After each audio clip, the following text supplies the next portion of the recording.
पिलाମାନଙ୍କ मध्यरे ए तीनोटी term को नेकी सब बेले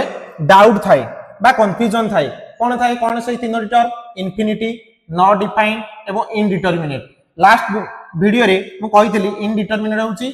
0 डिवाइडेड बाय 0 अर्थात अनिश्चित यार मूल्य कौन से निर्दिष्ट मूल्य आसी परिबो नै अनिश्चित मूल्य आसीबो या को हमें इनडिटरमिनेट कहूची ताले इनफिनिटी आ नॉट डिफाइंड एटा को हमें चलो भलसे बुझिबा अलगा सेपरेट ताले देखो नॉट डिफाइंड आ इनफिनिटी माने करम गोटे नउची 1 डिवाइडेड बाय x जदि मोर x रो मूल्य 0 हो गला एग्जैक्ट 0 ताले एक मु लिखि परिबी कोन लिखि परिबी 1 डिवाइडेड बाय 0 एटा को हमें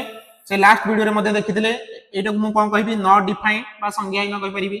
जदि मोर x रो मूल्य 0 न है कि 0 रो बहुत निकटवर्ती x टेंड्स टू 0 तार बहुत पाखापाखी हबो तार तो x रो मूल्य केते हिजबो मु लिखि परिबी 0.00 एमती है कि 1 माने एग्जैक्ट 0 न किंतु 0 रो बहुत निकटवर्ती ताले एटा मु केते लिखि परिबी 1 डिवाइडेड बाय 0.00.1 तळ जदि दशमिक घटै कि ऊपर शून्य लिखि परिबी एमती असंख्य शून्य हे परिबो डिवाइडेड बाय 1 ताले एटा कोन गोटे बहुत बड़ संख्या दे परिबो बा असीम बा अनंत संख्या बा ताको इनफिनिटी बोली कहउछ ताले देखलो जते बेले इनफिनिटी कोन कहबा जते बेले x रो मान कोन होउची 0 न होय कि 0 रो बहुत निकटवर्ती ले इनफिनिटी ताको कहले जते 1/0 मोर रहउची ताको कोन कहले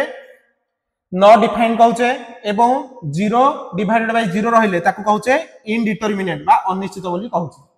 आशा करूची ए तीनटा को बाबद रे तुमानकर सब डाउट क्लियर हे जाइतिबो जदि डाउट क्लियर हे जाइछि वीडियो को शेयर कर दबो एवं वीडियो को लाइक कर दबो।